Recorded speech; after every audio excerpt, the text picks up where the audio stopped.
ತಮಗೆಲ್ಲರಿಗೂ ಇಂದಿನ ತರಗತಿಗೆ ಸ್ವಾಗತ.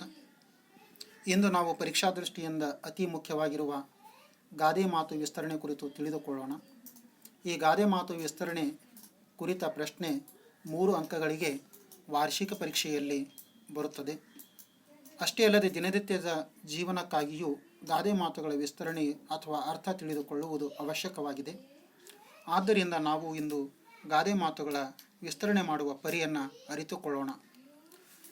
ಇಂದು ನಾವು ಗಾದೆ ಮಾತನ್ನು ವಿಸ್ತರಿಸುವ ಪರಿಯನ್ನು ಈ ರೀತಿಯಲ್ಲಿ ಹೇಳಬಹುದು. ಗಾದೆ ಮಾತು ವಿಸ್ತರಿಸಲು ನಾವು ಮುಖ್ಯವಾಗಿ 3 ಅಂಶಗಳನ್ನು ಗಮನದಲ್ಲಿಟ್ಟುಕೊಳ್ಳಬೇಕು. ಗಾದೆಯ ಮಹತ್ವದ ವಿಸ್ತರಣೆ ಮಾಡಿರಬೇಕು, ಉದಾಹರಣೆಯೊಂದಿಗೆ ಅರ್ಥ ವಿವರಣೆಯನ್ನು ನೀಡಿರಬೇಕು. ಗಾದೆ ಮಾತು ವಿಸ್ತರಿಸುವಾಗ ಭಾಷಾ ಶೈಲಿ ಹಾಗೂ ಪದಬಂಧಗಳ ಕಡೆಗೆ ನಮ್ಮ ಗಮನವಿರಬೇಕು. ಪದಗಳ ಜೋಡಣೆ ಹಾಗೂ ವಾಕ್ಯಗಳ ರಚನೆ ಅತಿ ಮುಖ್ಯವಾಗಿರುತ್ತದೆ.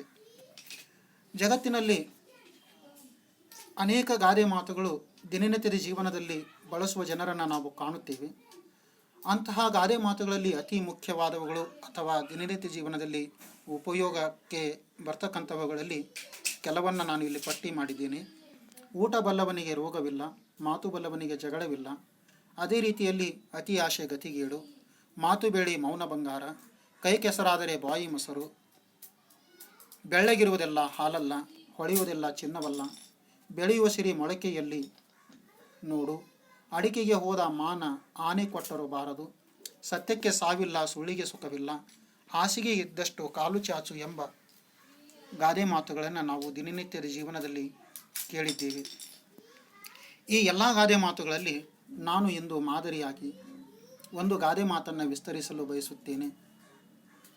ಅದು ಹಾಸಿಗೆ ಇದ್ದಷ್ಟು ಕಾಲು ಚಾಚು ಎಂಬುದು. ವೇದ ಸುಳ್ಳಾದರೂ ಗಾದೆ ಸುಳ್ಳಾಗದು ಎಂಬ ಮಾತು ಗಾದೆಯ ಮಾತಿನ ಮಹತ್ವವನ್ನು ತಿಳಿಸುತ್ತದೆ. ಗಾದೆ ಮಾತುಗಳು ಕೇವಲ ಕೆಲವರ ಅನುಭವವಾಗಿರದೆ ಹಲವು ಜನರ ಅನುಭವವಾಗಿರುತ್ತವೆ. ಹಲವು ಜನರ ಅನುಭವ ಸತ್ಯವೂ ನಿತ್ಯವೂ ಆಗಿರುತ್ತದೆ.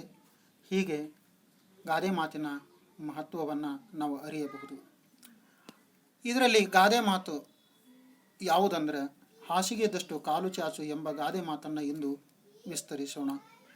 ಮಿತಿಯನ್ನು ಅರಿತು ಬಾಳು ಎಂಬುದು ಈ ಗಾದೆ ಮಾತಿನ ಅರ್ಥ. ಆಶೆಯೇ ದುಃಖಕ್ಕೆ ಕಾರಣ ಎನ್ನುವ ಮಾತು, ಆಶೆಯ ಪ್ರಗತಿಗೆ ಮೂಲ ಎನ್ನುವ ಮಾತು ನಾವು ಕೇಳಿದ್ದೇವೆ.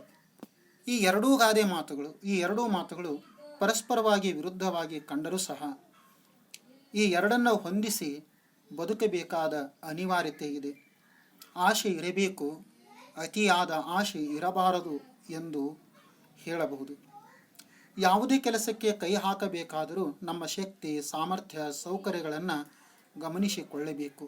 ಶಕ್ತಿ ಮೀರಿ ಕೈ ಚಾಚುವುದಕ್ಕೆ ಹೋದರೆ ಅಥವಾ ಹಾಸಿಗೆಯನ್ನು ಮೀರಿ ಕಾಲುಗಳನ್ನು ಚಾಚಿದರೆ ಅಪಾಯ ಮತ್ತು ತೊಂದರೆ ತಪ್ಪಿದಲ್ಲ.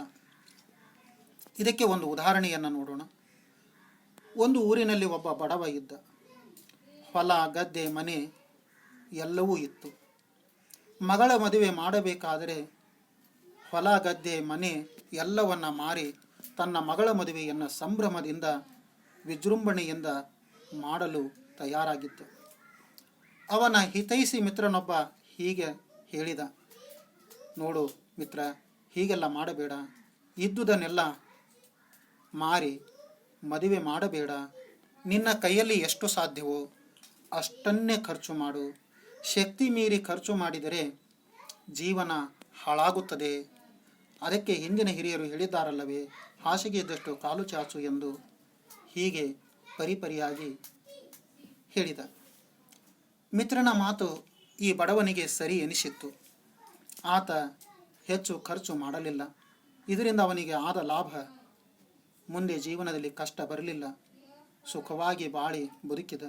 ಹಾಗಾದರೆ ಈ ಮಾತು ಎಲ್ಲರಿಗೂ ಅನ್ವಯಿಸುತ್ತದಲ್ಲವೇ? ಎಲ್ಲರಿಗೂ ಅನ್ವಯಿಸುತ್ತದೆ. ಈ ಗಾದೆ ಮಾತನ್ನು ಕೇಳಿರುವ ತಮಗೆಲ್ಲರಿಗೂ ಧನ್ಯವಾದಗಳು.